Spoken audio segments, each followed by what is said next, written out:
বাকিটা রাস্তা তুষি চুপচাপ রইল, কিন্তু একদম চুপ করে থাকার মেয়ে তো তুষি না। মনে মনে আরাফকে বকতে বকতে বেঁকিয়ে দিয়েছে। সামনাসামনি বকতে পারবে না, কিন্তু মনে মনে তো বকতে পারবে। কলেজের সামনে এসে গাড়ি থেমে গেল। আরাফ, তুষি, নিশাত গাড়ি থেকে নেমে গেল। তুষি আর নিশাত নামতেই আরাফ ওদের দিকে তাকালো। প্রথমেই চোখ গেল ছটফটে চঞ্চল তুষির দিকে। তুষি ফোন ব্যাগে রাখছে আর একা একাই কী যেন বকবক করছে। আরাফ তাকিয়ে থাকলো কিছুক্ষণ সেই চলমান ঠোঁট জোড়ার দিকে। পরক্ষণই কি মনে করে দ্রুত সরালো। আজ এমন হচ্ছে কেন সে বুঝতে পারছে না। বারবার তার অবাধ্য চোখ জোড়া তুষির দিকে আটকাচ্ছে। বারবার অদ্ভুত ইচ্ছা জাগছে। আরাফ দুদিকে মাথা নেড়ে নিজেকে সামলে নিল। পরক্ষণে তাকালো নিশাতের দিকে। নিশাত উদাস দৃষ্টিতে শূন্যে তাকিয়ে আছে। আরাফের খারাপ লাগছে। সে এদিক সেদিক তাকালো, কাঙ্ক্ষিত জিনিসটা খুঁজেও পেল। আরাফ নিশাতের দিকে এগিয়ে গেল। নিশাত তখনও অন্যমনস্ক হয়ে তাকিয়েছিল। আরাফ নিশাতের কাছে গিয়ে নরম সুরে ডাক দিল, নিশু। নিশাত আচমকাই চমকে গেল। আরাফকে দেখে থমকালো। আরাফ তাকে নিশু বলে ডাকলো। কতদিন হয়েছে এই নামে ডাকে না, তাহলে আজ ডাকলো যে? নিশাত ভাইয়ের দিকে তাকিয়ে আলতো সুরে বলল, কিছু বলবি ভাইয়া? আরাফ ওপর নিচ মাথা নাড়ে, একটু ইতস্তত করেই বলে, আইসক্রিম খাবি নিশু? নিশাতের অবাক হওয়ার বোধ হয় বাদ মানছে না। সে বিস্ময় নিয়ে তাকালো আরাফের দিকে, তাকিয়ে রইল। আরাফ বুঝতে পারছে নিশাত কেন তার দিকে এইভাবে তাকিয়ে আছে। সে শার্টের ওপরের একটা বোতাম খুলে কলার ঝাড়া মেরে তাড়া দিয়ে বলল, তাড়াতাড়ি বল, আমাকে ভার্সিটি যাইতে হবে। আইসক্রিম খাবি? নিশাত আরাফের কঠিন কণ্ঠে আমতা আমতা করে কিছু বলতে নিতেই তুষি হন্তদন্ত হয়ে আরাফের সামনে এসে বলে, হ্যাঁ হ্যাঁ খাবো, আমি খাবো, আইসক্রিম খাবো, অরেঞ্জ ফ্লেভারের টানবেন, যেটা খেলে দাঁত জিহ্বা সব কমলা কালার হবে। আরাফ বিরক্ত হলো। এই মেয়ের কি সব কিছুতে বাম হাত ঢুকাতেই হবে? আরাফকে বিরক্তি নিয়ে তাকাতে দেখে তুষিও বিরক্ত হয়ে বলল, আরে দাঁড়িয়ে আছেন কেন, আনুন না। আমারটা অরেঞ্জ আর নিশাতেরটা লেমন, আর আপনি খাবেন পাইপ আইসক্রিম, রসকসহীন আইসক্রিম। আরাফের রাগ বাড়ছে। সে তুষির দিকে রেগে এক পা এগিয়ে গেল। তুষিও চমকে পিছিয়ে গেল। আরাফ দাঁতে দাঁত চেপে বলল, আমি কি একবারও বলেছি তোমাকে আইসক্রিম কিনে দিব? নাকি জিজ্ঞেস করেছি তোমাকে কি আইসক্রিম খাবে? করেছি? করিনি। দেন তুমি এত লাফাচ্ছ কেন? তুষি হা হয়ে গেল। আরাফ তাকে এইভাবে অপমান করল। নিশাত তখনও দায়সারাভাবে তাকিয়ে আছে। তুষি অবাক হয়ে বলল, আপনি দিবেন না আমায় আইসক্রিম কিনে? Not at all. আরাফের সোজা সবটা জবাব। তুষি এখনও অবাক। আরাফ তুষিকে এভাবে তাকিয়ে থাকতে দেখে বলল, হু আর ইউ? তোমাকে আমার আইসক্রিম কিনে দিতে হবে কেন? আমি আমার বোনকে জিজ্ঞেস করেছি। তোমাকে আইসক্রিম কিনে দেওয়ার ইচ্ছা আর সময় আমার কোনোটাই নাই। তুষি বিস্ময়ে কিংকর্তব্য বিমূঢ়। আরাফ এভাবে কথাগুলো বলছে কেন? এর আগেও তো আরাফ নিশাতকে কিছু কিনে দিলে তুষিকেও দিয়েছে। কখনো তুষিকে চাইতেও হয়নি। আর আজ তুষি চাইতেই এভাবে অপমান করল। তুষির মেজাজ গরম হলো। সে কটমট গলায় বলল, লাগবে না আপনার আইসক্রিম। আমার আইসক্রিম আমিই কিনে খেতে পারবো। আপনার মতো খাম্বার থেকে আমি এমনিতেও আইসক্রিম নেব না। মুখ ভেঙ্গিয়ে চলে গেল তুষি। আরাফ চোখ ছোট ছোট করে তাকিয়ে রইল তুষির যাওয়ার দিকে। তুষি চলে যেতেই নিশাত ধীর পায়ে ভাইয়ের সামনে দাঁড়ালো। আরাফ ঘাড় ঘুরিয়ে নিশাতের দিকে তাকাতেই বলে উঠল, আমি আইসক্রিম খাবো না, তুই ভার্সিটিতে চলে যা ভাইয়া। আরাফ নিশাতের দিকে কপাল কুঁচকে তাকিয়ে থেকে ফোন পকেট থেকে বের করতে করতে বলল, ইয়া হোয়াটএভার, তুই ভেতরে যা। নিশাত কথা না বাড়িয়ে চলে গেল। আরাফ দাঁড়িয়ে থাকলো। যতক্ষণ নিশাতকে দেখা গেল ও দাঁড়িয়ে থাকলো। নিশাতের পদধ্বনি ও যেন জানান দিচ্ছে তার কষ্ট, কিছু না পাওয়ার যন্ত্রণা। আরাফ মৃদু শ্বাস নিল। নিশাত কলেজের ভেতর যেতেই আরাফও চলে গেল। তুষি আর নিশাতের অফ ক্লাস এখন। ওদের গ্রুপিং ক্লাসগুলো আজ নেই। ওরা চুপচাপ কলেজের একটা গাছের নিচে বসে আছে। তুষি অনবরত চুইনগাম চিবুচ্ছে। ওর রাগ লাগছে। আরাফ তাকে এভাবে অপমান করলো। একটা জিব্বা কমলা করা আইসক্রিমই তো চেয়েছিল, আর তো কিছু না। এতেই এত কিছু? রাগ লাগছে তুষির। রাগ হলেই সে ঘন ঘন চুইনগাম চিবোতে থাকে। নিশাত উদাসভাবে বসে আছে। তার কিছু ভালো লাগছে না, কিচ্ছুটি না। প্রকৃতির মৃদু মৃদু বাতাস, পাখিদের কিচিরমিচির সব কিছু তার কাছে বিষাক্ত। তার শরীর প্রতিটি শিরা উপশিরায় একরাশ হতাশা এসে হানা দিয়েছে। তুষি মুখ নাড়িয়ে নিশাতের দিকে তাকালো। নিশাতকে উদাস দেখে রাগ উঠে গেল ভীষণ। সে নিচ থেকে একটা ময়লা কাগজ নিশাতের মুখের ওপর মারল। নিশাত হকচকিয়ে গেল। কিছুক্ষণ এদিক ওদিক তাকালো, তারপর গোল গোল চোখে তুষির দিকে তাকাতেই তুষি রাগী গলায় বলল, তোর সমস্যা কি? হ্যাঁ, এই যে আমি জলজ্যান্ত একটা মানুষ তোর সামনে বসে আছি, তুই কেন চুপ করে থাকবি বল? কথা বলবি না কেন? তোকে কিন্তু মেরে ফেলবে একদম গলা টিপে। কথা বলছিস না কেন? ভালো লাগে না আমাকে? নিশাত চুপ করে থাকলো। তুষি নিশাতের দিকে রাগী দৃষ্টিতে তাকিয়ে থাকতে থাকতেই একটু নরম হলো। নিশাত অসহায়ের মতো বসে আছে, চোখের নিচটা কালো হয়ে গেছে, চোখে ক্লান্তির রেশ। তার নরম মনের বান্ধবীটা কতটা কষ্টে আছে ভাবতেই ঠোঁট উল্টালো তুষি। একটু নরম সুরে বলল, কি হয়েছে নিশু? তোর এমন অবস্থা কেন? এবার মন মরা হয়ে আছিস কেন বল না? নিশাত চুপ।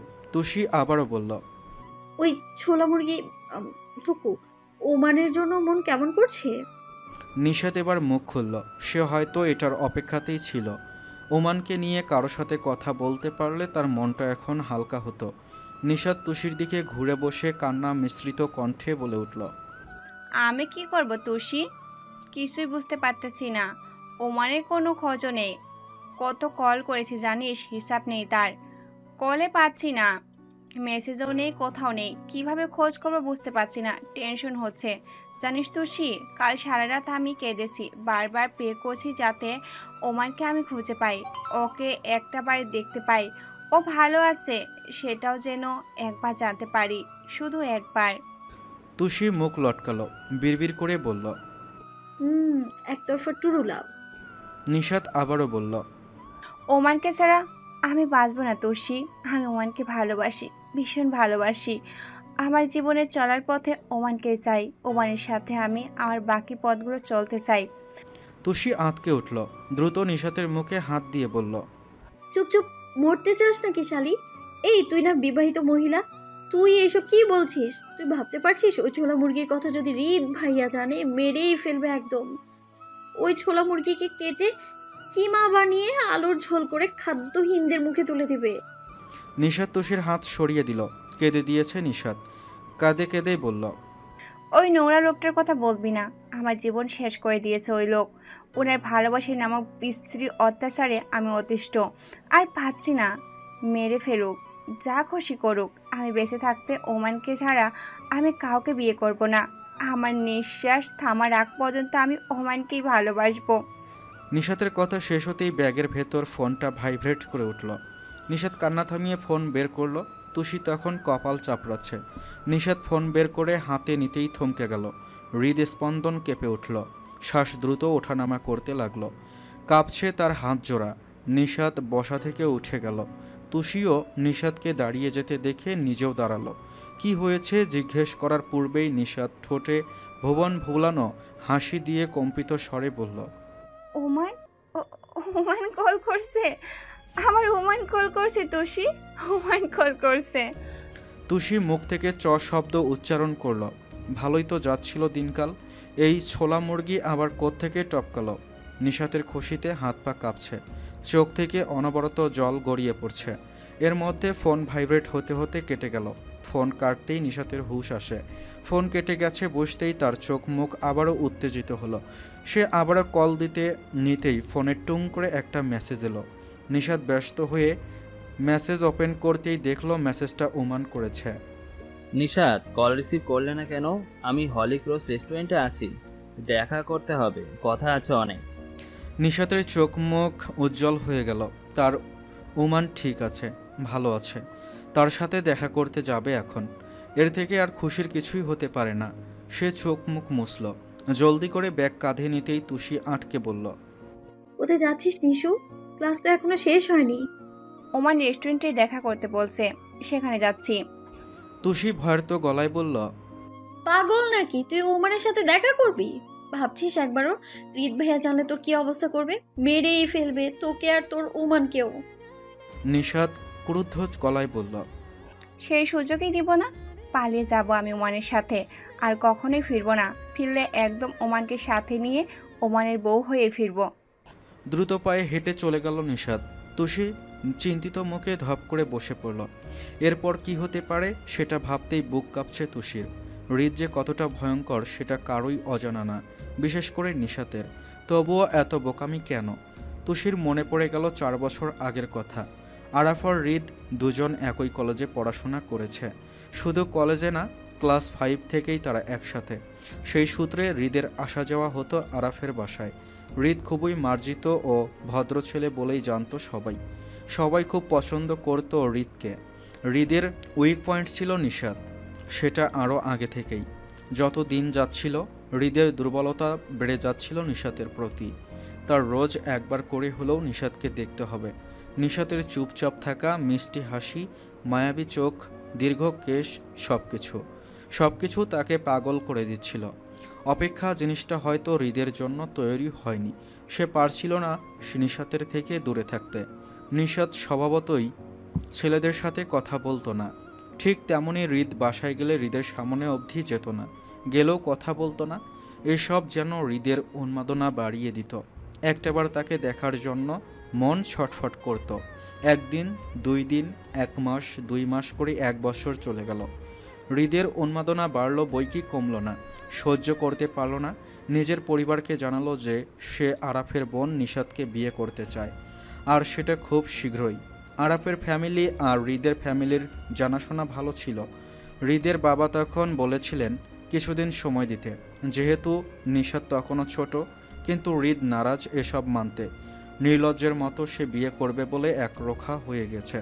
ছেলের কাছে হার মেনে পরিবার সমেত কথা বলতে যায় আরাফের বাসায়। আরাফের মা বাবা যেন এই অপেক্ষাতেই ছিল।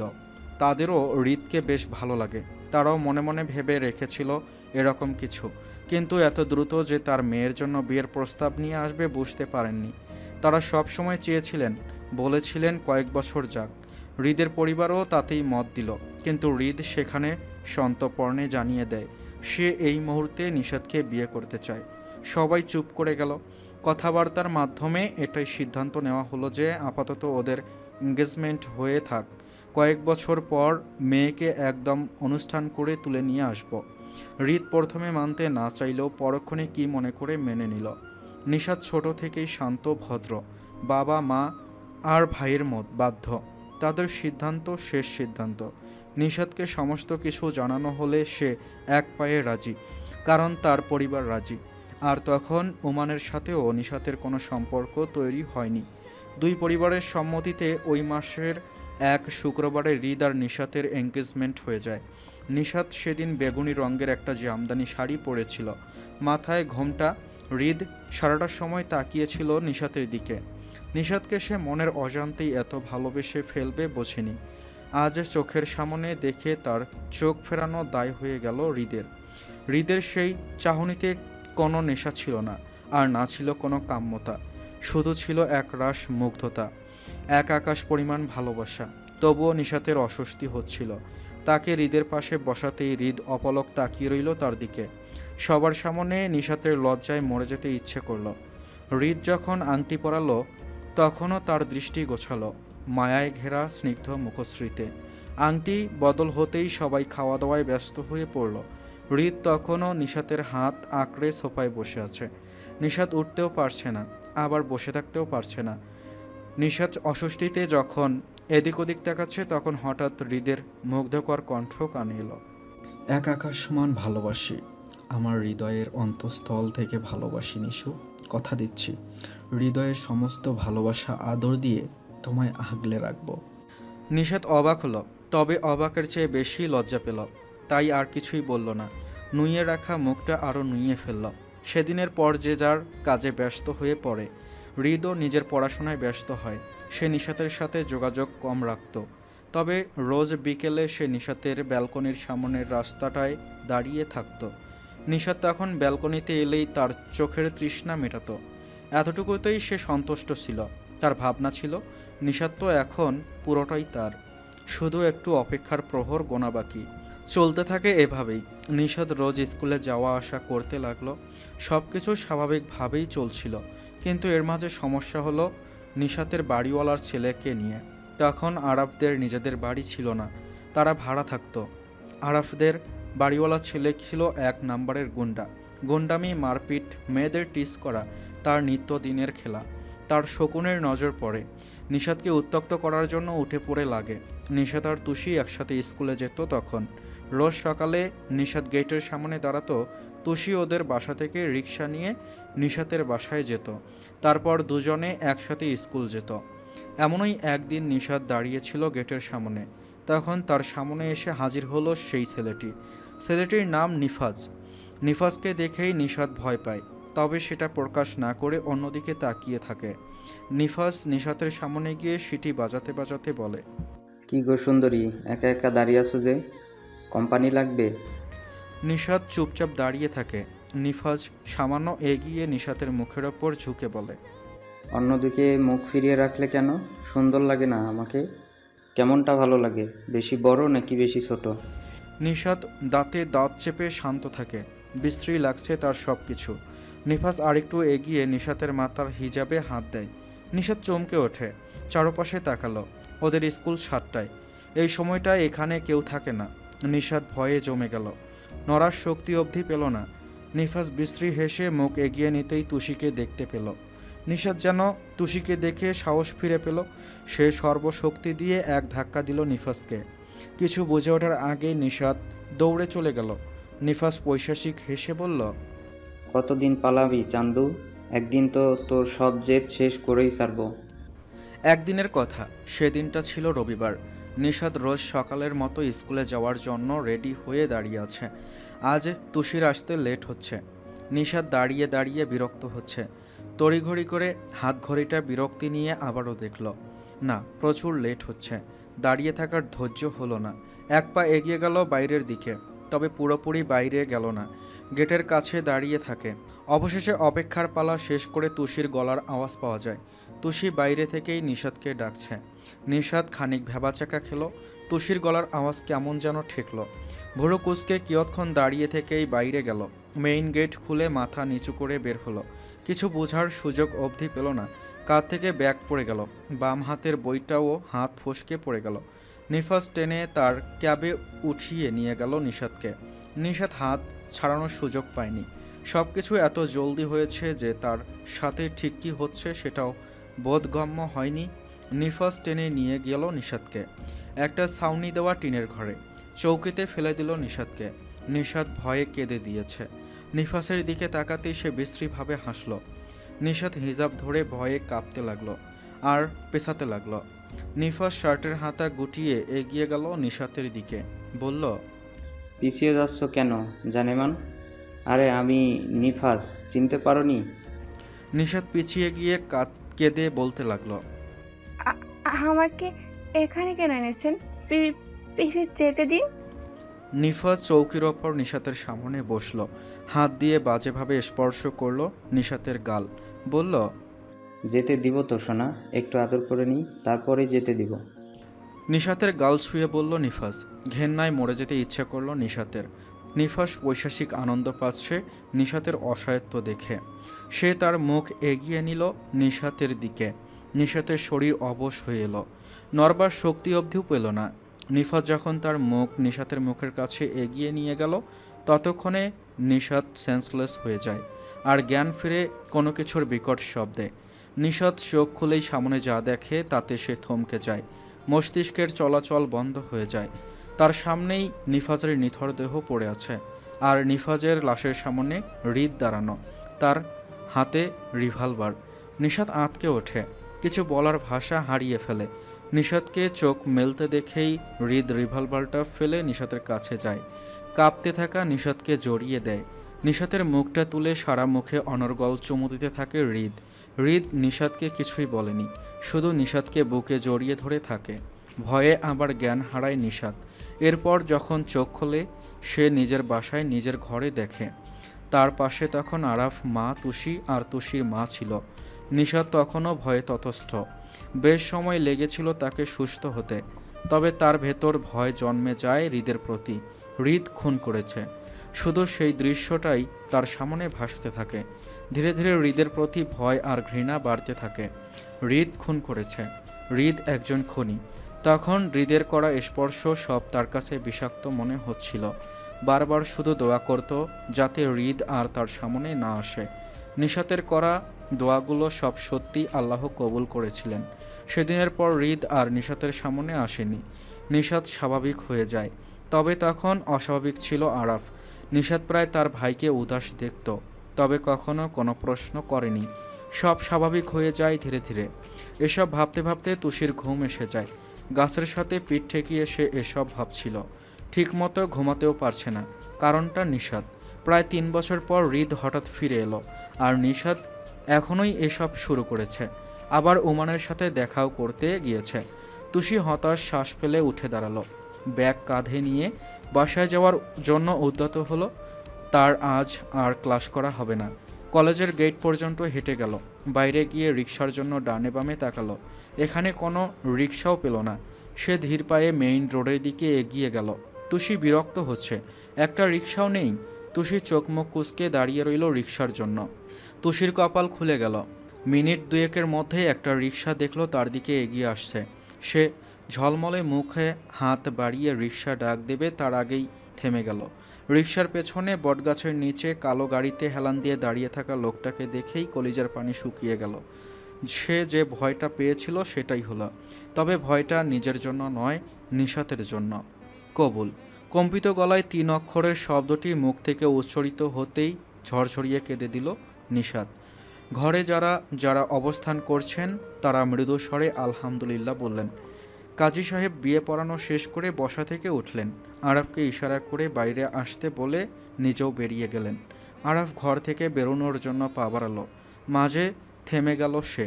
ঘুরে তাকালো নিশাতের দিকে। নিশাতের কান্নার এক একটা ধ্বনি প্রকৃতির মধ্যাহ্নের সময়কে একদম স্তব্ধ করে দিচ্ছে। আরাফ একবার তাকিয়ে চলে গেল। চোখ বন্ধ করে অস্থির চিত্তে এক হতাশ শ্বাস ফেলবে। এসব কিছু কি হয়ে গেল কিছুই বুঝল না।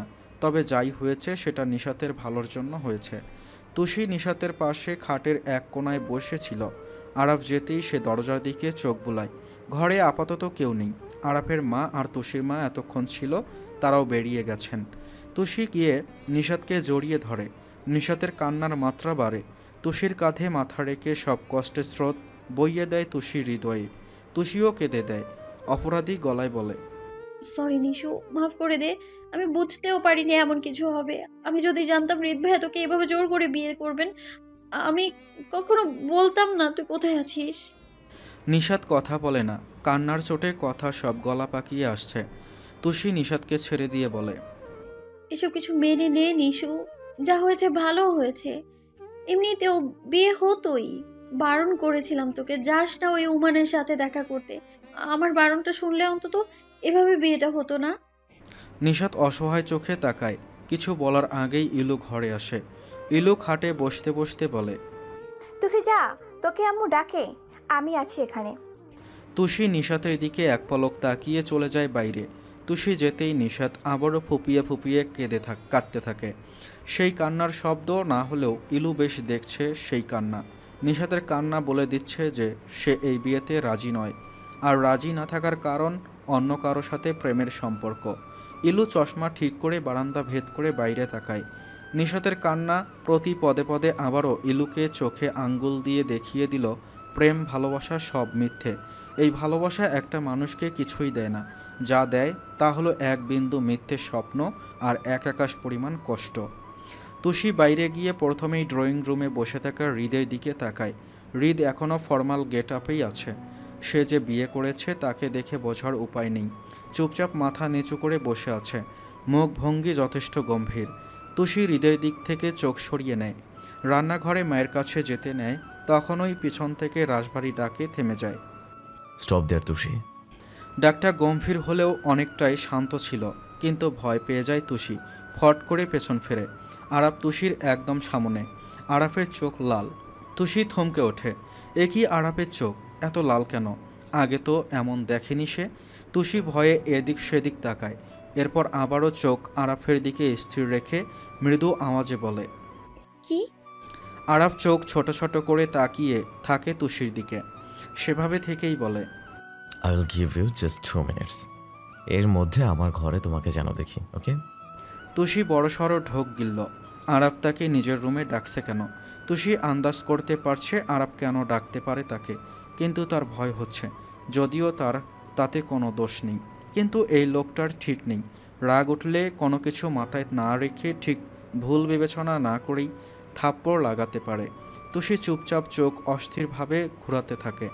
আর চোখে আরাফের দিকে তাকাতেই আরাফ কপালে ভাঁজ ফেলে বলে ওঠে, হোয়াট?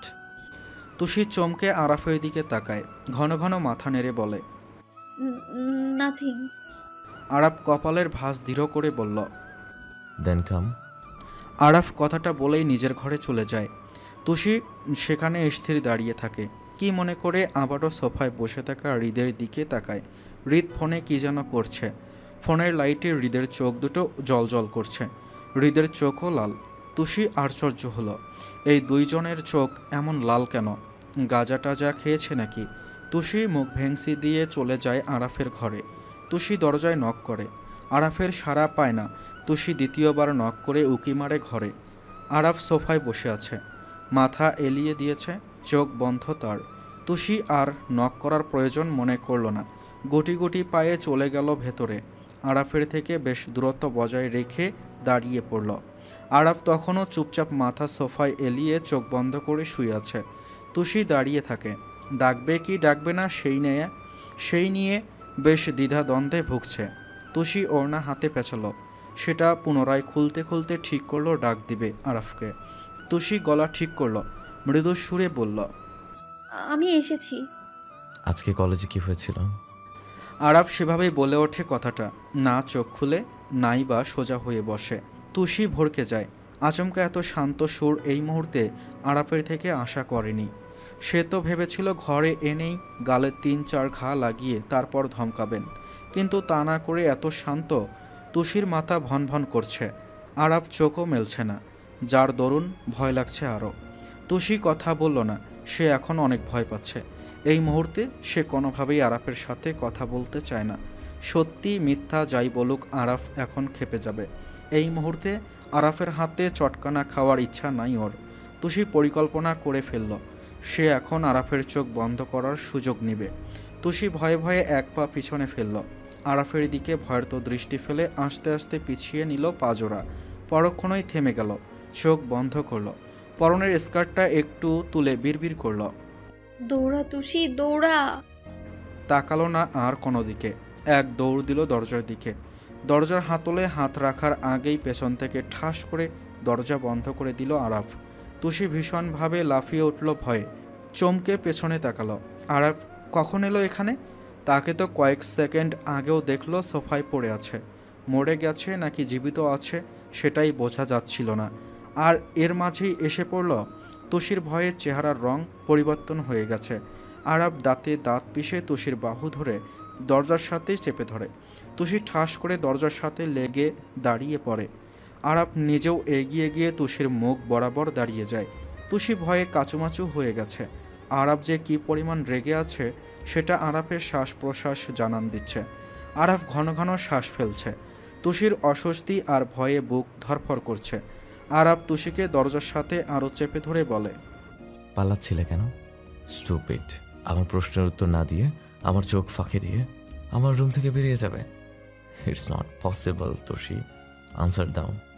আরাফ ধমকে ধমকে কথাগুলো বলে। তুষি পিটপিট করে তাকায় আরাফের দিকে। আরাফের চেহারার অবস্থা নাজেহাল। সামনের চুলগুলো ঘামে লেপ্টে আছে, শ্যামবর্ণ চেহারা রাগে লাল হয়ে আছে, শুষ্ক ঠোঁটে জোড়া মৃদু কাঁপছে, হয়তো রাগে। তুষি ঢোক গিলে অন্যদিকে তাকালো। আরাফকে এত কাছে দেখলে তার হৃদয়ে অস্বাভাবিক তুফান নামে, যার কারণ তার অজানা। আরাফ তুষিকে অন্যদিকে মুখ ঘোরাতে দেখে আরও রেগে যায়। ডান হাত তুষির বাহু থেকে উঠিয়ে গাল চেপে নিজের দিকে ঘুরিয়ে নেয়। তুষির মুখ নিজের দিকে টেনে বলে, আমার প্রশ্নের উত্তর দাও, অ্যান্ড সেটা আমার চোখের দিকে তাকিয়ে। Tushi, look at my eyes. What happened in the college? আর খবরদার তুষি মিথ্যা বলবা না। তুষির গালে ব্যথা লাগছে। আরাফ এত জোরেই চেপে ধরেছে, মনে হচ্ছে গালে হয়তো আরাফের হাতের দাগও পড়ে গেছে। তুষি বহু কষ্টে গালের ওপর আরাফের হাতটা সরিয়ে দেওয়ার চেষ্টা করে বলল, বলবো তো, আপনি গালটা ছাড়ুন। আমার গালের চাপায় কোনো মাংস নেই, দাঁত গাল সব ব্যথা হয়ে যাচ্ছে। এই একটু ছাড়ুন না বলছি আমি। আরাফ ছাড়ে না। তুষির গালে হাত রেখেই দাঁড়িয়ে থাকে, তবে অতটা রুডলি ধরেনি এবার। আরাফ ইশারায় তুষিকে বলতে বলে। তুষি ভয়ে ঢোক গিলে মৃদু সুরে বলে, আমি বলবো, কিন্তু আপনি মারতে পারবেন না, আর বকতেও পারবেন না। মারলে বা ধমকাবলে আমি কিন্তু কিছু বলবো না। আপনার এইসব আমি সহ্য করবো না কিন্তু। হোয়াট? আরাফ প্রায় চেঁচিয়ে ওঠে। তুষি আরাফের চেঁচানোতে ভরকে গিয়ে দ্রুত বলে ওঠে, জাপানি ভাষায় বলেছি নাকি? মারবেন না আমাকে, তবেই বলবো আমি, প্রমিস করুন। আরাফের মাথা ব্যথা করছে। তুষির বকবগানি সহ্য করার শক্তি নেই এখন। আরাফ অন্যদিকে মুখ ঘুরিয়ে এক শ্বাস নেয়, তারপর তুষির দিকে তাকিয়ে সামান্য নরম সুরেই বলে, ওকে, মারবো না আর বকবো না, প্রমিস। এখন বলো। তুষি আরাফের নরম সুরে এবার ঠিক করে নেয় সে সত্যিটা বলবে। কিছু বলতে নিতেই আরাফ আচমকা আবারও তুষির গালে টান লাগিয়ে নিজের মুখ বরাবর এনে বলে, বাট ওয়ার্ন করছি তুষি, যা বলবে সত্যি বলবে। দেন মারবো না, বকবো না। বাট যদি মিথ্যা বলছো বা কিছু লুকিয়েছো, দেন এবার আর কিছু ভাববো না। আই সোয়ার সোজা ডাস্টবিনে ফেলে দিয়ে আসবো। তুষি মুখ লটকালো। সে তো সত্যিই বলতো, এই লোক এত কথা বলে কেন? তুষি আরাফের থেকে একটু দূরে সরতে চাইল। আরাফ তীক্ষ্ণ চোখে তুষির দিকে তাকিয়ে ওর বাহু আরও শক্ত করে দরজার সাথে লাগিয়ে দাঁড় করালো, আর তার এক হাত এখনও হালকাভাবে তুষির গাল ধরে আছে। তুষি আর নড়ল না, একটা শ্বাস নিয়ে বলতে লাগলো সব কিছু। ফ্ল্যাশব্যাক। তুষি হৃদের গাড়ি গাছের নিচে দাঁড়িয়ে থাকতে দেখে আঁতকে উঠল। যেই ভয়টা পাচ্ছিল তাই হলো। হৃদ গাড়ির সাথে হেলান দিয়ে বেশ আয়েশ করে দাঁড়িয়ে আছে। তুষি পালাতে পারলে বোধহয় তার আর এই জন্মে কোনো ইচ্ছা বাকি থাকতো না।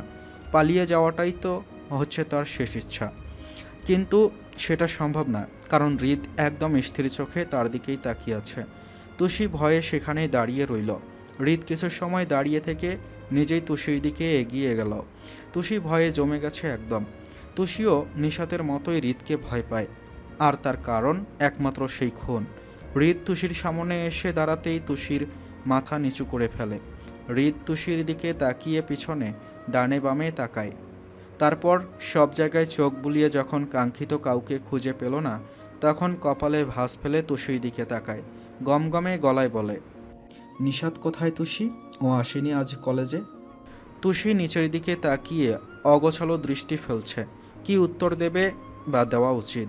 নিশাতের কথা জানলে তো সব ধ্বংস করে ফেলবে হৃদ।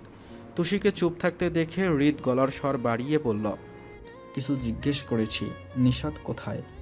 তুষি তবুও চুপ, কান্না পাচ্ছে, কাঁদতে পারছে না, কি বলবে তাও বুঝতে পারছে না। হৃদ তীক্ষ্ণ চোখে কিছুক্ষণ তাকিয়ে থেকে হঠাৎই বলে ওঠে, ওমানের সাথে দেখা করতে গিয়েছে। তুষি ঝট করে মাথা তোলে।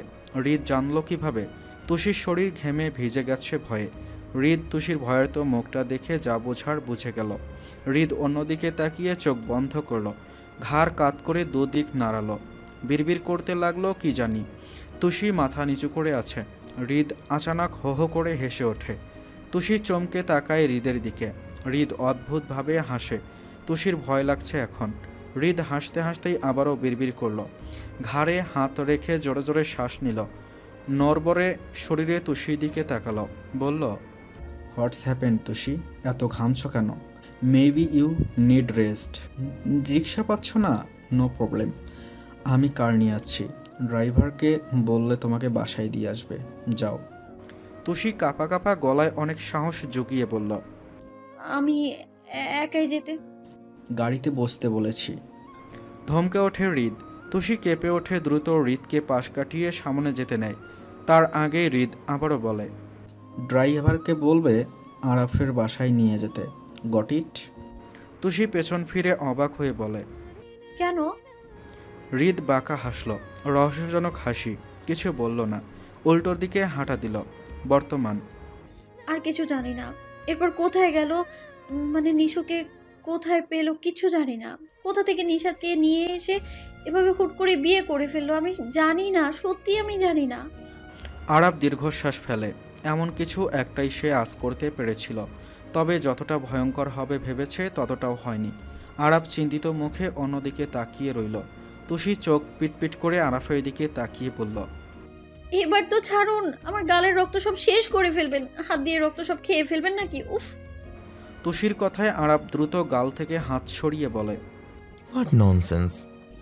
তুষির গাল ছাড়তেই তুষি নিজের গালে হাত বুলায়। আরাফের চোখ যায় তুষির গালের দিকে। গালে সত্যিই রক্ত জমাট বেঁধে গিয়েছে। আরাফ একটা হতাশার শ্বাস ফেলে। রাগ উঠলে ভালো মন্দ কিছুই মাথায় থাকে না। আরাফ তুষির গালের দিকে তাকিয়ে রইল। লাল হয়ে গেছে, আর তুষি অনবরত গালে হাত বুলিয়ে চোখ মুখ কুঁচকে আছে। আরাফের কি হলো কে জানে। সে তুষির গালের দিকে তাকিয়ে থাকতে থাকতেই হঠাৎ ডান হাত বাড়িয়ে আলতো করে ছুঁয়ে দিল তুষির গাল। তুষি চমকে গেল। গাল থেকে আপনা আপনি নিজের হাত নামিয়ে ফেলল। তুষির অবাক চাহনি আরাফের দৃষ্টিগোচর হলো না। সে তাকিয়ে আছে তুষির গালের দিকে। আরাফ আরেকটু এগিয়ে গিয়ে তুষির গালে হাতের উল্টো পিঠ দিয়ে ছুঁয়ে দিল। তুষি কেঁপে উঠল। আরাফের স্পর্শ কেমন যেন লাগছে তার। তুষির শরীর কাঁপছে এইটুকুতেই। তুষি কাঁপা কাঁপা গলায় বলল, কি কি করছেন আপনি? আরাফের হুঁশ ফেরে। ফট করে গাল থেকে তুষির চোখের দিকে তাকায়। তুষির ভয়াতুর দৃষ্টি আর কণ্ঠ বোধগম্য হতেই দূরে সরে যায় সে। কি করছিল এটা ভাবতে গিয়ে নিজেই চমকে ওঠে। তুষি এখনও দরজায় লেপ্টে দাঁড়িয়ে আছে। আরাফ কিছুটা ইতস্তত বোধ করলেও সেটা প্রকাশ করল না। স্বভাবতই তার গাম্ভীর্য ভাব চেহারায় ফুটিয়ে তুলে বলে, কি করব? দেখছিলাম গালে ব্লাড সার্কুলেশন বন্ধ হয়েছে কিনা। তুষি বোকা বনে যায়। নিজেই তো গালের এই অবস্থা করল, এখন নিজেই এসেছে দরদ দেখাতে। ব্লাড সার্কুলেশন অফ আবার কিভাবে হয়? তুষি বুঝতে পারল না। আরাফ অগোছালো দৃষ্টি ফেলছে। তুষিকে দেখে তার কেমন যেন অস্থির লাগে। বুকের ভেতর অসহ্য অনুভূতি হচ্ছে। তুষি ফ্যালফ্যাল করে তাকিয়ে আছে। আরাফ বহু কষ্টে নিজেকে সামলে ধমকে ওঠে তুষিকে। হোয়াট, দাঁড়িয়ে আছো কেন? আমি আমার সব কোয়েশ্চেনের আনসার পেয়েছি, নাও গেট লস্ট। তুষির রাগ উঠল। কি পেয়েছে কি লোকটা? নিজের ঘরে আসলে আটকে দেবে, তারপর নিজের কার্যসিদ্ধি হতেই গেট আউট করবে। কি পেয়েছে? তুষি সাহস নিয়ে বলল, আমারও কোনো শখ নেই আপনার এই জঙ্গলখানায় থাকার। যত সব খাম্বা একটা। চলে যাচ্ছি, আর আসবো না। এমনিতেও আজকে আপনি আমায় আইসক্রিম কিনে দেননি। আপনি কি ভেবেছেন আপনি না কিনে দিলে আমি খেতে পারবো না? আমি এক্ষুনি নিচে যাব, গিয়ে কিনে নিয়ে আসবো আইসক্রিম। নিজের টাকায় নিজে কিনে খাবো, কারো উপর নির্ভরশীল না আমি। নিজের শখ নিজে পূরণ করতে জানি, কিন্তু আপনার অপমান ভুলবো না। আপনি আমার ঠোঁট কমলা করা আইসক্রিম কিনে দেননি। দেখবেন আপনার বউ প্রেগনেন্ট হয়ে শুধু সারাদিন কমলা রঙের ঠোঁট হওয়া আইসক্রিম খাবে, দেখে নিন। তারপর আপনাদের বাচ্চা কাচ্চার জন্ম হবে সব কমলা রঙের। তাদের চুল থেকে পা পর্যন্ত সব হবে কমলা। তাদের প্রিয় খাবার হবে অরেঞ্জ ফ্লেভারের আইসক্রিম। আপনার জীবনটা হয়ে যাবে অরেঞ্জ ফ্লেভারের আইসক্রিমময়। দিয়ে দিলাম বদদোয়া, জাদ্রেল খাম্বা একটা। দরজার লক ঘুরিয়ে ঘর থেকে বেরিয়ে গেল তুষি। আরাফ তুষির কথা শুনে ঠিক কী রিয়াক্ট করবে জানে না, বাট সে পুরোটার সময় তুষির সবগুলো কথা মনোযোগ দিয়ে শুনেছে। বুকে দুহাত গুটিয়ে ভালোভাবে শুনেছে। তুষি ঘর থেকে যেতেই আরাফ মৃদু দম ফেলল। তার মাথা হ্যাং হয়ে গেছে। তার এখন শাওয়ার নেওয়াটা প্রয়োজন ইমিডিয়েটলি। নিশাত কাঁদতে কাঁদতেই ঘুমিয়ে পড়েছে বিছানার এক কোণায় গুটিসুটি মেরে। নিশাত আজকের মতো ধকল হয়তো এই জীবনে কখনোই নেয়নি। আজ তার সাথে এত বড় একটা ঘটনা ঘটে যাবে কল্পনাও করেনি। আজকে নিশাতের বাসরাত। হৃদ আজকে থেকে ওর সাথেই থাকবে। যদিও ওকে উঠিয়ে নেওয়া হয়নি, হয়তো হঠাৎ সব কিছু হয়ে যাওয়ায়, কিন্তু হৃদ যে আজকে তার সাথে এই ঘরেই থাকবে ভাবতেই তার দমবন্ধ লাগছে। কান্নারা দলা বেঁধে হানা দিচ্ছে। অসহ্য যন্ত্রণা নিয়ে সে কাঁদতে কাঁদতেই ঘুমিয়ে গিয়েছে। হৃদ দরজা খুলে ভেতরে আসে। তখন হয়তো রাত 2টো। হৃদ ঘরে ঢুকেই প্রথমে দেখতে পায় নিশাতের কান্না মুখশ্রী মুখটা। নিশাত গুটিয়ে শুয়ে আছে একদম খাটের কোণায়। নিশাতের ঘরেই নিজেকে গুটিয়ে রেখেছে। হয়তো তার জন্যই। হৃদ তাচ্ছিল্য হাসে। দরজা লক করে এগিয়ে যায় ধীর পায়ে। বিছানার পাশে দাঁড়িয়ে সম্মোহিত চোখে তাকিয়ে থাকে তার প্রেয়সীর দিকে। তার চোখে নেশা, ঘর, মায়া। হৃদ ধপ করে শুয়ে পড়ে নিশাতের পাশে। শীত হয়ে শুয়ে থাকে বেশ সময় নিয়ে। তার লাল হয়ে যাওয়া চোখ জোড়া স্থির নিশাতের দিকে। হাত বাড়িয়ে নিশাতকে টেনে নেয়, আষ্টে পৃষ্ঠে জড়িয়ে নেয় নিজের বুকে। হৃদয়ের সৃষ্ট ঝড়ের তীব্রতা কমে এলো। নিশাতের সমস্ত মুখে চোখ বুলালো। দুর্বল চিত্তে মৃদু হাসল হৃদ। সেই হাসি কিছু পাওয়ার হাসি। অপেক্ষার প্রহর শেষ করিয়ে সবচেয়ে সুখময় কিছু উপহার পেয়েছে সে। ধীর কণ্ঠে জড়ানো গলায় বলে উঠল, বিষাক্ত যন্ত্রণা আর স্মৃতিগুলোকে জমাতে হয় না, উগরে ফেলতে চাই সেসব যন্ত্রণাগুলো। তোমার মাদকতায় স্পর্শে সেই সব যন্ত্রণা ভুলিয়ে দিতে পারবে না দূরত্বমা? শরতের আকাশ, সূর্য উদয় হয়ে তার আলোক রোশনিতে মুখরিত সারা ধরনী। একগুচ্ছ রোদ জানালা ভেদ করে স্পর্শ করছে নিশাতের মুখময়। একরাশ স্নিগ্ধতা এসে ভর করল নিশাতের চোখে, ঠোঁটে। নিশাতের ঘুমন্ত মুখশ্রী এক ফালি আলো চোখে পড়ায় ঘন পল্লবিত আখিযুগল কুঁচকে ফেলল। অধরকণে ক্ষীণ হাসি রেখা ফুটে উঠল হৃদের। চেয়ে রইল অপলক তার স্ত্রী, তার অর্ধাঙ্গিনী। না না, তার অর্ধাঙ্গিনী নয়, তার সম্পূর্ণাঙ্গিনী।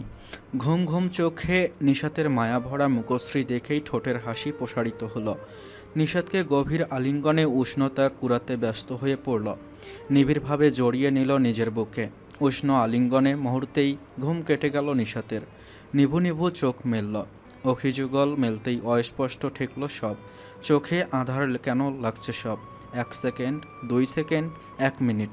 ব্যাপারটা বোধগম্য হলো মিনিট খানেকের মাঝেই।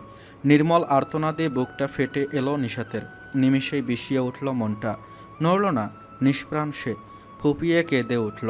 হৃদের চোখ বুজে এসেছিল। নিশাতের নির্মল শরীরের উষ্ণতা শুষে নিচ্ছিল সে। চোখ লেগে গিয়েছিল সব উষ্ণতা, আলিঙ্গন, আরাম নিমিষেই পালাই পালাই করে দরজা ভেদ করে পালিয়ে গেল। চমকে ওঠে হৃদ। নিশাত কাঁদছে। নিশাতের অশ্রু তার বুকের শার্ট ভিজিয়ে দিচ্ছে। হৃদের বুকে ব্যথা অনুভব হলো। দ্রুত সরিয়ে নিল নিশাতকে। নিশাত নিজেই ছিটকে সরে যায়। হৃদ থমথমে চোখে তাকিয়ে থাকে নিশাতের দিকে। নিশাত অন্যদিকে মুখ করে শুয়ে পড়ে। হৃদ উঠে বসে। অন্ত্যস্থল বারবার কম্পিত হচ্ছে হৃদের। উঠে বসে সে। ভ্রু যুগল কিঞ্চিত কুঁচকে সে নিশাতের হাত ধরে টান দিয়ে উঠিয়ে ফেলে। নিশাত চমকানো চিত্তে উঠে বসে। হৃদের দিকে নিষ্প্রভ চাহনি দিয়ে আবারও কেঁদে ফেলে। হৃদ গম্ভীর দৃষ্টিতে তাকিয়ে থাকে তার সম্পূর্ণাঙ্গিনীর দিকে। পরনের পিঙ্ক টি শার্ট এলোমেলো হয়ে আছে। অম্বর জুড়ে পিঠময় ছড়িয়ে আছে ঘন কালো কেশময়।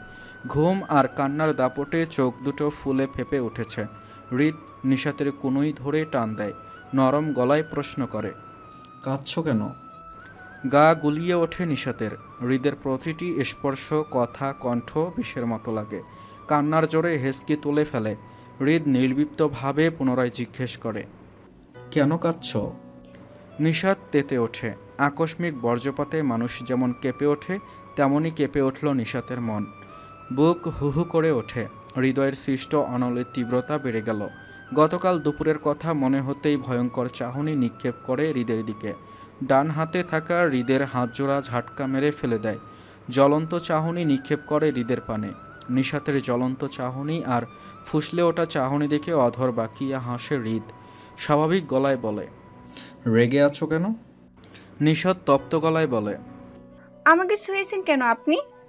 হৃদের ভাবান্তর হলো না। সে দীর্ঘ গলায় বলল, ছুঁয়েছি নাকি? নিশাত ঝাঁঝিয়ে ওঠে। বিছানা ত্যাগ করে চোখের পলকেই শক্ত হয়ে দাঁড়িয়ে থাকে। হৃদ আড়মোড়া ভেঙ্গে বিছানা ছাড়ে। নিশাতের দিকে দৃষ্টি না ফেলে সোজা ড্রেসিং টেবিলের সামনে দাঁড়ায়। শুভ্র শার্ট ভিজে বুকের সাথে লেপ্টে আছে। হৃদ আয়নায় সেসব দেখতে থাকে। ঘাড় ঘুরিয়ে তাকায় নিশাতের পানে। নিশাতের চোখ বেয়ে গড়িয়ে পড়ছে নোনতা জলের প্রস্রবণ।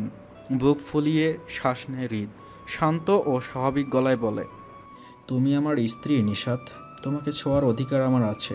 তাই এই বিষয়ে কোনো জবাবদিহি করতে আমি বাধ্য নই। ইভেন আমি তোমার থেকে পারমিশনও নেব না।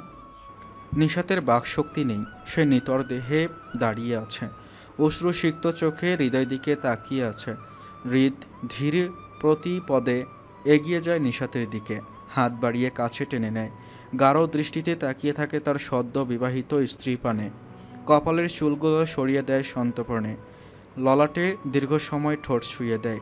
স্মিত গলায় বলে, কাঁদবে না নিশাত। এখনও অনেক কাঁদতে হবে তোমাকে। আমাকে ছেড়ে যাওয়ার কথা ভুলেও ভাববে না। যদি ছেড়ে যেতে চাও আমার নিঃশ্বাস বন্ধ করে চলে যাবে। আমার নিঃশ্বাস থামার আগ পর্যন্ত তোমাকে কোথাও যেতে দিব না। হৃদ তার ওষ্ঠদয় নিশাতের কানের কাছে নিয়ে হিসিয়ে বলে, আর যদি এমন করার চিন্তা করছো তাহলে যে রঙিন পাখা মেলে আমার হৃদয়ে ঘুরে বেরিয়েছ সেই রঙিন পাখা কেটে দিতে আমার 1 সেকেন্ডও সময় লাগবে না। নিশাতের ইচ্ছা করছে চিৎকার করে কাঁদতে, কিন্তু সে পারছে না। হৃদ আবারও ঠোঁট ছোঁয়ায় নিশাতের কপালে, ছেড়ে দেয় মুহূর্তেই। না দাঁড়িয়ে গটগটে পা বাড়িয়ে রুম থেকে বেরিয়ে যায়। নিশাত সেখানে স্থির দাঁড়িয়ে অশ্রু বিসর্জন দেয়। তুষি কলেজে চলে গিয়েছে। আজ একা একাই যেতে হয়েছে। নিশাত আসেনি, আর আসবেও না, তাই একাই এসেছে। তার বোরিং লাগছে সব কিছু। আজ মাত্র 3টা ক্লাস ছিল। ক্লাস শেষে এখন সে কী করবে সেটা নিয়ে বেশ চিন্তিত। সে পুরো কলেজে পায়চারি করে বেড়াচ্ছে, আর না পেরে উঠে দাঁড়ালো। আর দাঁড়িয়ে না থেকে বাসায় যাওয়ার চিন্তা করলো। গিয়েই সেই এক ঘুম দেবে বলে মন আগডুম বাগডুম করে উঠল। দ্রুত পায়ে হাঁটা ধরল। কলেজের গেট মারিয়ে বেশ তাড়াতাড়ি বেরিয়ে গেল। এখন একটা রিক্সা পেলে আর কিছুর প্রয়োজন নেই। হাঁটতে থাকে ব্রিজের কিনারা ঘেঁষে। ভালো লাগছে না তার, মনের ভেতর খালি খালি লাগছে, হয়তো নিশাতকে ছাড়া। হাঁটতে হাঁটতে অন্যমনস্ক হয়ে গেল। পেছন থেকে কেউ নিজের নাম ধরে ডাক দিল। থেমে গেল তুষি। কপাল কুঁচকে পেছনে তাকালো। একটা ছিমছাম শরীরের ছেলে দাঁড়িয়ে আছে। ঠোঁটে বিশ্ব জয় করা ক্লোজ আপ হাসি, ঝাঁকড়া চুল, ভ্রু উঁচিয়ে তাকালো তুষি। ছেলেটা এক পা এগিয়ে তুষির কাছে দাঁড়িয়ে বলে, হাই, আমির আহমেদ। তো তুষির এহেন জবাবে থতমত খেয়ে যায় ছেলেটা। নিজেকে সামলে মৃদু হাসার চেষ্টা করে বলে, আমির আহমেদ, আমাকে চিনতে পারোনি? তুষি দু ভ্রু নাচিয়ে বলে, রাহমেদ নাম আপনার? এই নাম তো কোশমিন কালেও শুনিনি আমি। ছেলেটা অপ্রস্তুত হয়ে যায়। হালকা হেসে বলে, তোমার বাবার ফ্রেন্ডের ছেলে রিয়াদ আমার বাবার নাম। তোমার বাবা আমার খুব ভালো ফ্রেন্ড ছিল। তুমি না একবার আঙ্কেলের সাথে আমার বাসায় এসেছিলে আমার বোনের জন্মদিনে, মনে পড়েছে? তুষি ভাবুক চোখে তাকায় ছেলেটির দিকে। এমন হাড়ভাঙ্গা লম্বা ছেলেটাকে সে আগে দেখেছে বলে তো মনে পড়ছে না। তুষি প্রগাঢ় চোখে তাকালো ছেলেটির দিকে। মিস্টার বিনের মতো লাগছে কেন এই ছেলেটাকে? তুষির হাসি পেল ছেলেটাকে দেখে। মিস্টার বিন আর এই ছেলেটার এত মিল দেখে বুক ফেটে হাসি এলো তুষির। তুষিকে হাসতে দেখে ছেলেটিও জল জল চোখে তাকিয়ে জিজ্ঞেস করলো, চিনতে পেরেছো আমাকে? হ্যাঁ, চিনতে পেরেছি তো। আপনাকে তো অনেকেই চেনে। তা আপনার পুতুলটা কোথায়? ওকে দেখছি না কেন? ছেলেটি ভেবাচাকা খেয়ে বলে, পুতুল মানে? কিসের পুতুল? তুষির পেট ফেটে হাসি আসে, আর থেমে না থেকে ফিক করে হেসে ফেলল। তুষির হাসিতে রাহমেদ বোকা বনে গেল। আবার কি মনে করে তুষিকে ভালোভাবে দেখে নিল। তুষির খোলামেলা হাসিতে কি সুন্দর লাগছে। রাহমেদ অপলক তাকিয়ে থেকে হুট করে বলে ফেলে, হাসলে তোমাকে অনেক সুন্দর লাগে। তুষি হাসিতে এত ব্যস্ত ছিল যে সে বুঝতে পারেনি ছেলেটির কথা। হাসি খানিক থামিয়ে জিজ্ঞেস করে, কিছু বললেন? ছেলেটিও তুষির জবাবে কিছু বলতে নেয়। ফট করে ওদের মাঝখান দিয়ে ঢুকে যায় কেউ, সামনে চলে আসে। রাহমেদ তুষি দুজনেই চমকে সামনে তাকায়। তুষি গোল গোল চোখে বিমূর্ত দৃষ্টিতে তাকালো আরাফের দিকে। আরাফ কানে ফোন নিয়ে আরেক হাতে সানগ্লাস ঘোরাচ্ছে। এই মুহূর্তে কি আরাফ ওদের মাঝখান দিয়ে গেল? রাহমেদ আরাফের দিকে তাকিয়ে কপাল কুঁচকাল। সে দিকে পাত্তা না দিয়ে আবারও তুষির দিকে মনোযোগী হতে চাইল। ফোনের তীব্র আওয়াজে থেমে গেল। পকেট থেকে ফোন বের করলো। তুষির দিকে এক পলক তাকিয়ে দ্রুততার সাথে বলে উঠল, তুষি, আমাকে একটু যেতে হবে, পরে দেখা হবে, আসি এখন। তুষি আচ্ছা বলতেই ছেলেটা চলে যায়। তুষি আবারও পেছনে তাকায়। আরাফকে দেখতে পেল না এখন। আরাফকে খুঁজতে চায় একবার। কেন এসেছে জানতে মন আনচান করছে। পরক্ষণে আবার তুষি ধাতস্থ হয়ে গেল। নিজের মাথায় গাঁটটা মেরে বলল, তোর কি রে তুষি? যেখানেই যায় যাক, তুই কেন খুঁজবি ওই খাম্বাকে? ভুলে যাস না, ওই খাম্বা মার্কা লোকটা তোকে আইসক্রিম কিনে দেয়নি। এর জন্য তুই ওকে অভিশাপ তো দিয়েছিস। এবার হাড়ে হাড়ে টের পাবে। তুষি পা চালিয়ে সামনে যেতে লাগে। ব্রিজ থেকে নেমে মেইন রোডে নামে। আশপাশ পর্যবেক্ষণ করে এক পা বাড়াতেই বাম দিক থেকে একটা গাড়ি অকপটে তার সামনে এসে লাগিয়ে দেয়। তুষি মৃদু চিৎকার দিয়ে দূরে ছিটকে যায়। গাড়িটা একদম তার পা বরাবর লেগেছে। আর একটু হলে ধাক্কাই মেরে দিত। তুষি বুকে থুথু দিয়ে কটমট চোখে তাকালো গাড়ির দিকে। কিছু বলার জন্য পা বাড়ালো গাড়ির দিকে।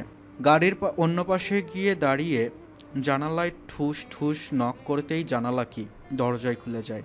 ভেতর থেকে টান মেরে বসিয়ে দেয় গাড়ির মালিক। তুষি হুড়মুড় করে ভেতরে বসে যায়।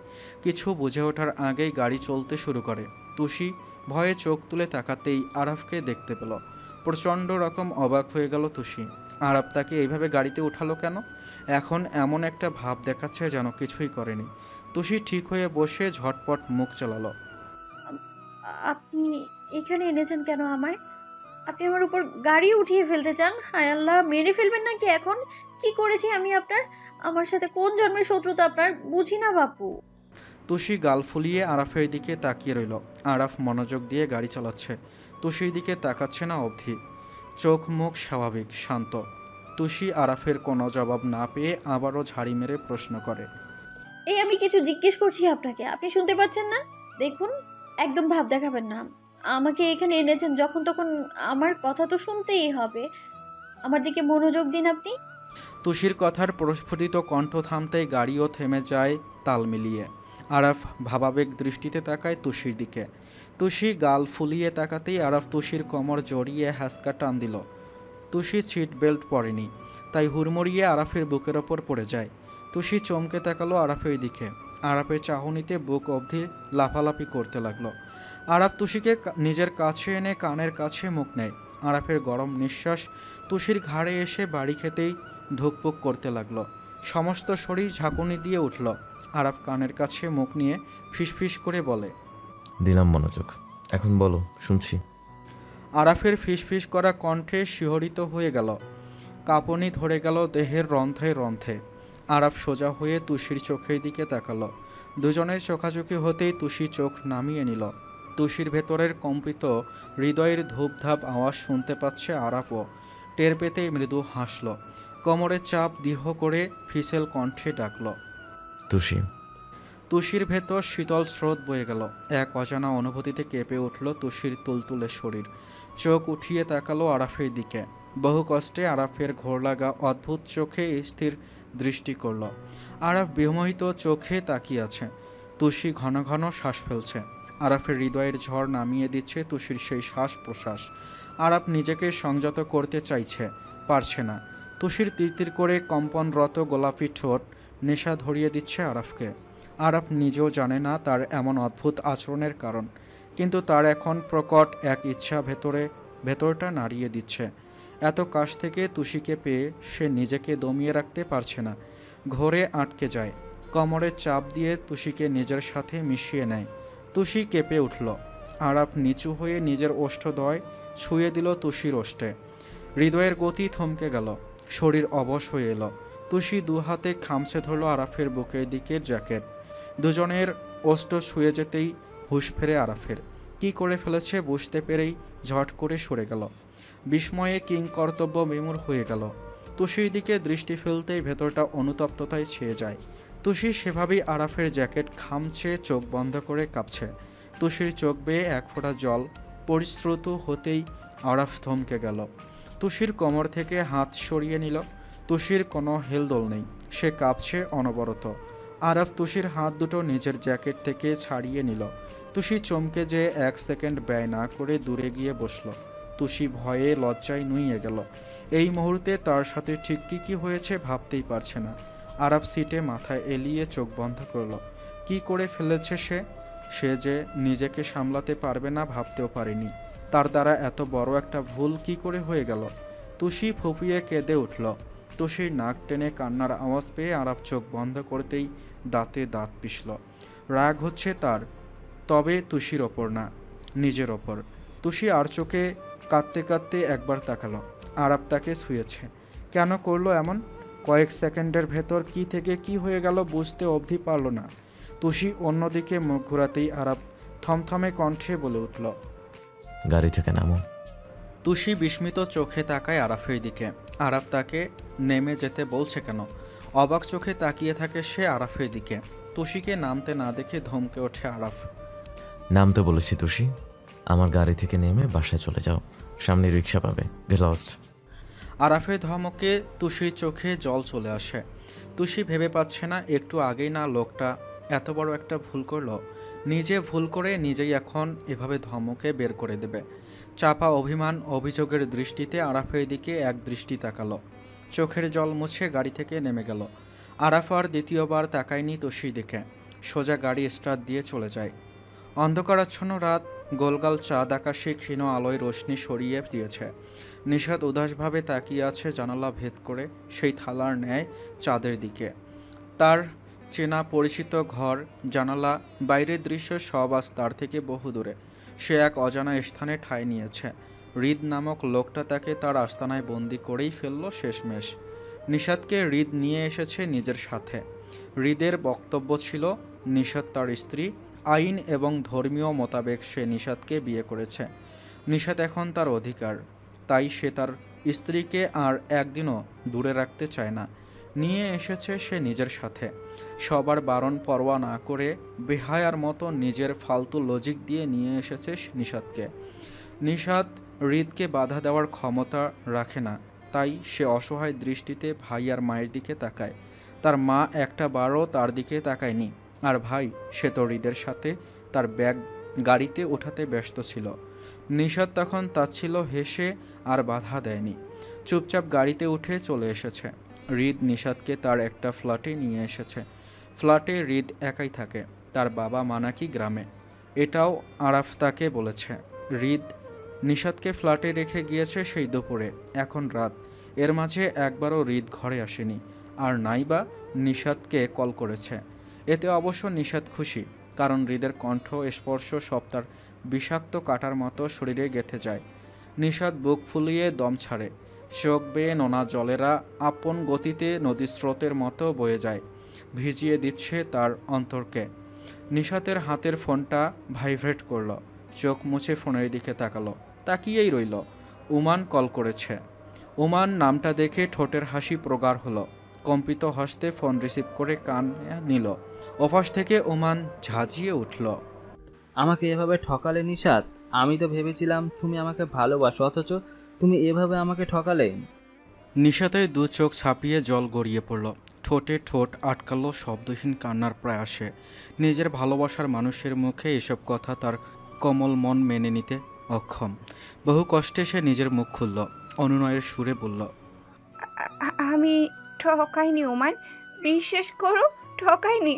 তোমাকে আমি ভালোবাসি, কিন্তু বিয়েটা কিভাবে হয়ে গেল আচমকা আমি কিছুই বুঝতে পারিনি। তো তুমি বিশ্বাস করো, আমি অনেক ভালোবাসি তোমাকে। উমান যেন প্রদীপের শিখার ন্যায় জ্বলে ওঠে। তাচ্ছিল্য হেসে বলে, ভালোবাসলে একবার একবার অন্তত ভাবতে আমার কথা, ওই হৃদের সাথে বিয়ে করতে না। বিশ্বাস করো না ওমান, আমি আমি কিভাবে বাধা দিতাম বলো? তুমি জানোই ওই লোকটা কেমন, তাও তুমি। উমান আবারও ঝাঁঝিয়ে উঠে বলল, ভালোবাসলে সাহস থাকতে হয়। আমার হাতে কিছুই ছিল না, তাই করতে পারিনি, বাট ভেবেছিলাম তুমি কিছু একটা করবে, অন্তত আটকে রাখতে পারবে বিয়েটা, বাট পারোনি। তুমি আসলে আমাকে ভালোবাসো না। উমানের বলা এক একটা শব্দ তরঙ্গের ন্যায় নিশাতের মস্তিষ্কে গিয়ে হৃৎপিণ্ডে আঘাত হয়েছে। কান্নার সুরে বলল, ওমান, আমার সাথে শেষ সব সম্পর্ক। আর কল করবে না আমাকে। Good bye.